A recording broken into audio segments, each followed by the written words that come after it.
Nine of Pentacles, independence, self-sufficiency, self-reliance.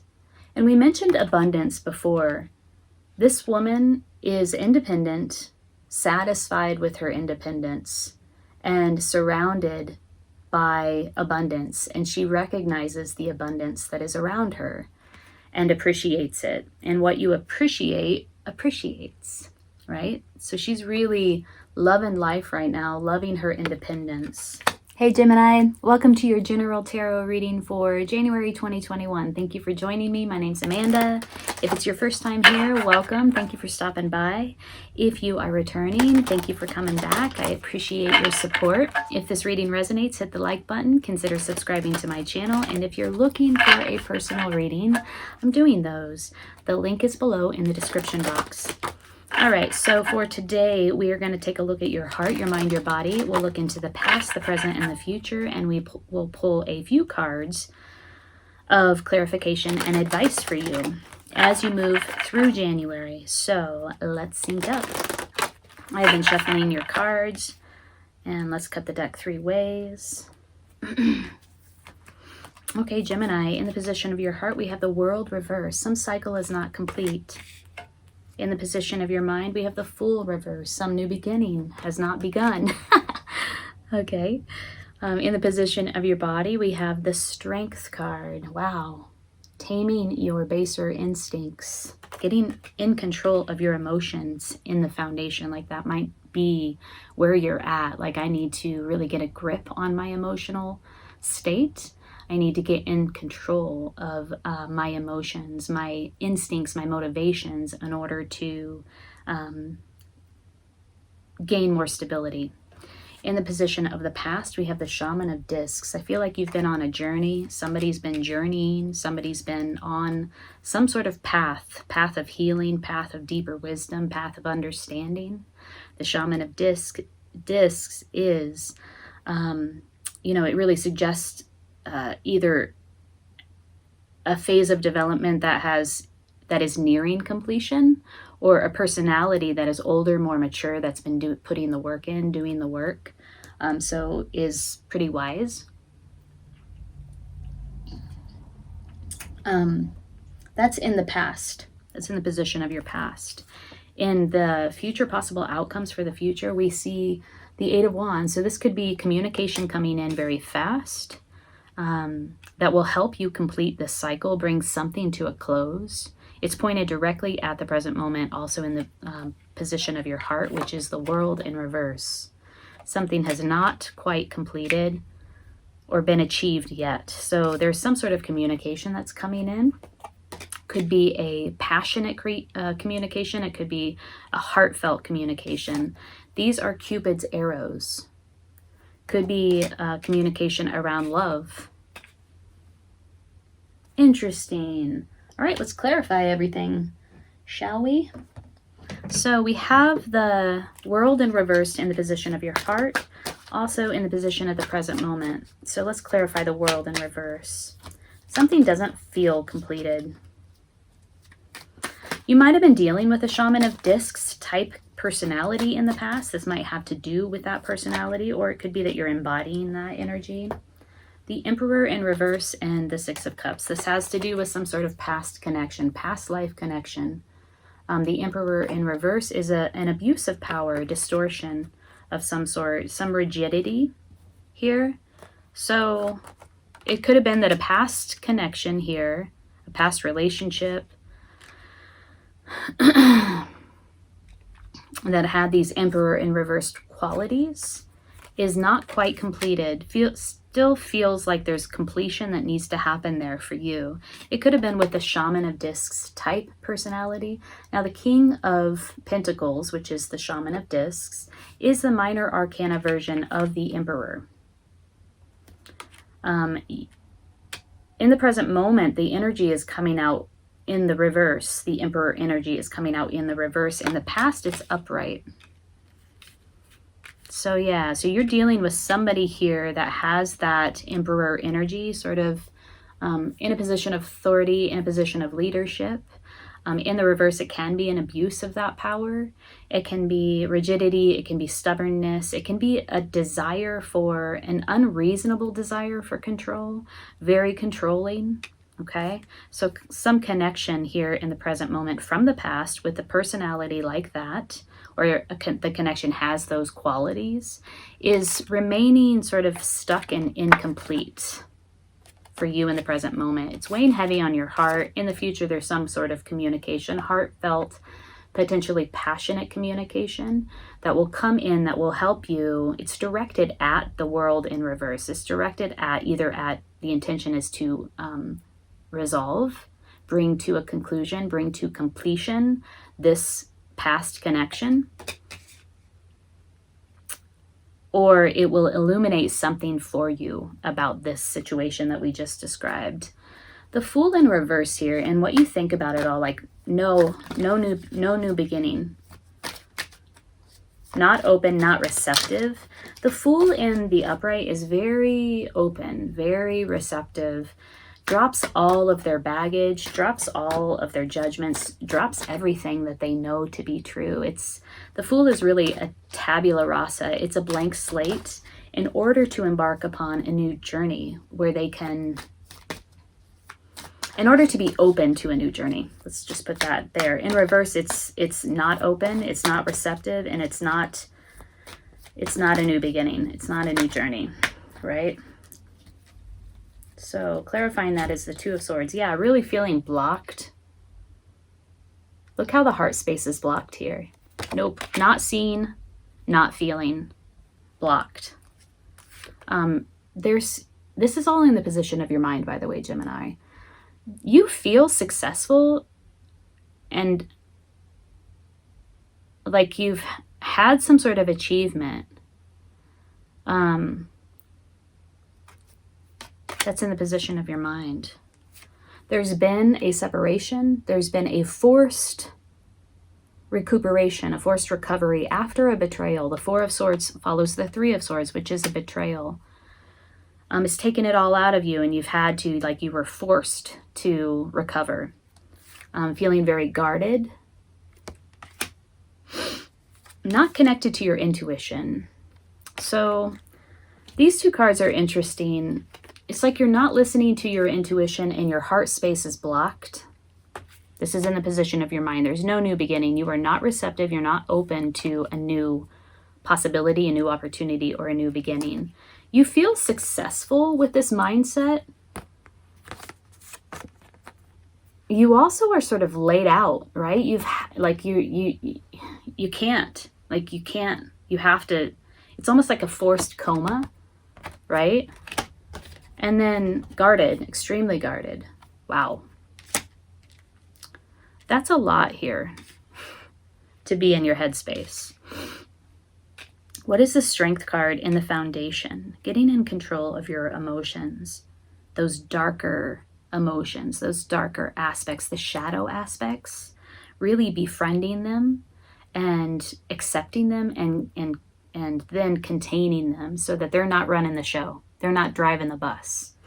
And that's in the upright. So it's in your foundation. It's in your body. Let's pull some cards for Strength in the Foundation. What is this about? Oh, yeah. You want to free yourself from this mental prison. And this is seen as part of the way that you can do that. Really getting in control of the way that you feel, those darker emotional motivations. All right, tell us more about the Strength card in reverse.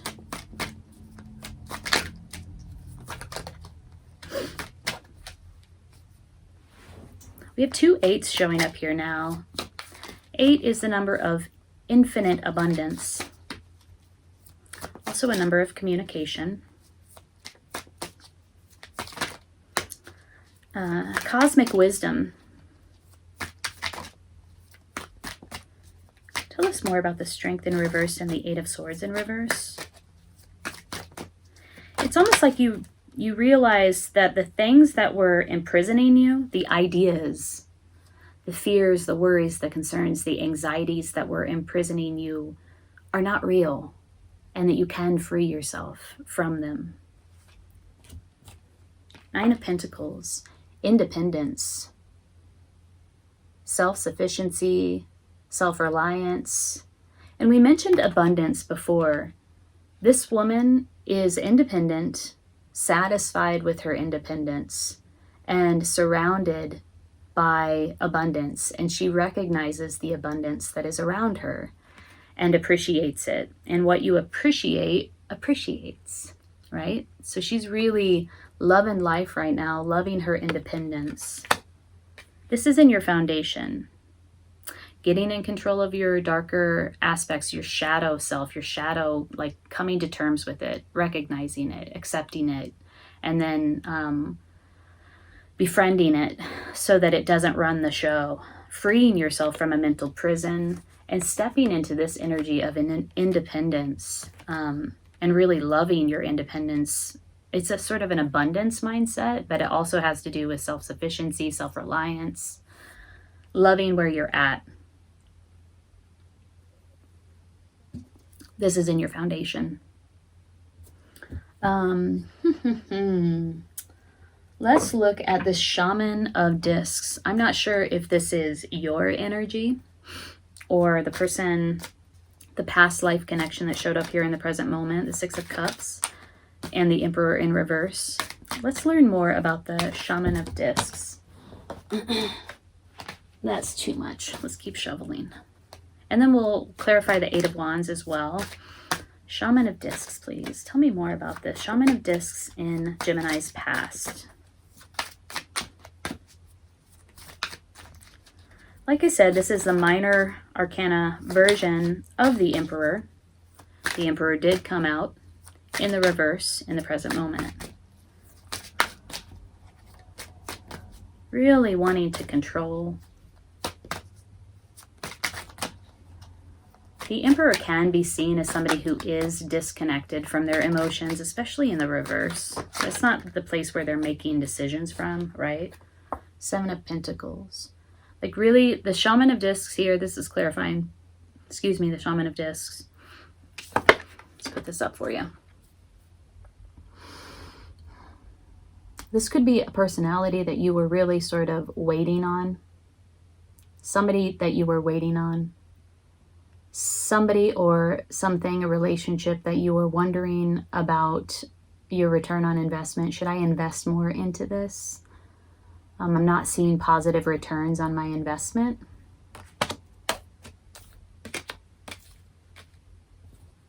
All right. Let's look at the Eight of Wands here. This is a swift communication, fast-moving communication. Could be passionate and heartfelt. Oh, walking away. Another 8. Wow. This communication is going to either allow you to complete the cycle and to walk away once and for all from something that at one point brought you a great amount of fulfillment, emotional fulfillment, or it will be a communication around somebody leaving, somebody saying, I'm leaving. I'm walking away. And that will be the communication. You'll know that. All right. So let's pull a card of advice for you as you move through. Looks to be like kind of a difficult time here in January for you, Gemini. Ooh, Mott, fairness, and Diana, focused intention. Yeah. I feel like Diana belongs in the foundation with all of these cards, which is like getting in control of your emotions, freeing yourself from a mental prison, and really getting to this place where you're starting to enjoy your solitude, or your, not solitude, your independence and the abundance that surrounds you. So there seems to be some work here in the foundation for you where you're actively doing this work that requires some focused intention, right? And then Mott, fairness. If you're wondering whether this cycle, the world in reverse, will come to a fair conclusion, a fair completion, Mott suggests that there is justice and fairness here for you inside of this situation. So let's read about Diana first. Diana, High Priestess. Oh, you had the High Priestess in reverse when it came to your mind and what you think about it all. I do see, Gemini, that you are blocked emotionally, blocked from your heart, and also blocked from your intuition, not connected with your heart space, not connected with your intuition. Diana is the High Priestess.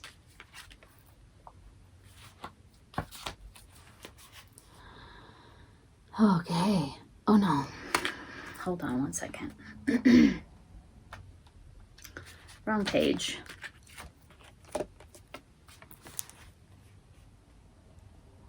Tenacity means sticking to a decision and not allowing outside forces to sway you.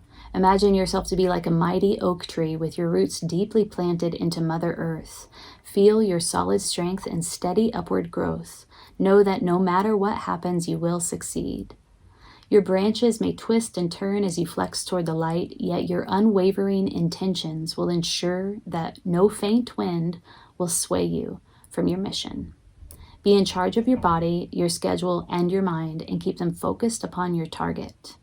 Various meanings of this card: stay positive, know what your priorities are and take action on them, take control of your schedule and release all doubts, avoid naysayers and skeptics. So there's a call to sort of raise your vibrational frequency here towards the light, towards more positivity. Also, really fine-tuning your intention and staying focused on it. And then Mott. Let's read about Mott.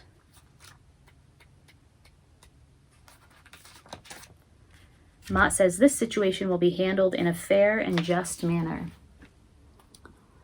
Let me suggest another definition for fairness. It's when all parties involved surrender their personal agendas in favor of the greater good for the entirety of the group. This requires trust in the wisdom of the whole. When it comes to matters of disputes, the attacks are based on fears that you may not receive your share. Yet, attacks amplify the hurt and the pain that caused the dispute in the first place. Why not surrender your attachment to a specific outcome and instead direct your holy will toward the resolution of the argument? Hold a firm vision of a peaceful outcome and let the pieces fall into place in a harmonious manner. So, various meanings of this card: a lawsuit will be resolved, a dispute will end harmoniously, you'll be treated fairly, keep everyone's needs in mind during negotiations, release guilt and shame, as these emotions can attract a punishing attack. Okay, wow, interesting. So obviously there was a dispute. You might even be involved in a legal matter. You really do have to exercise a great amount of emotional strength at this time. Really trying to get a grip on your anxieties, those anxieties and fears that keep you trapped. If you're concerned about your financial situation, I do see that you are stable, you are strong financially. It will resolve itself in a way that benefits you, or at least leaves you in good standing financially. All right, so Gemini, if this resonated, please hit the like button. Consider subscribing to my channel. If you're looking for a personal reading, the link is below in the description box. I'm wishing you the best in January. Take good care.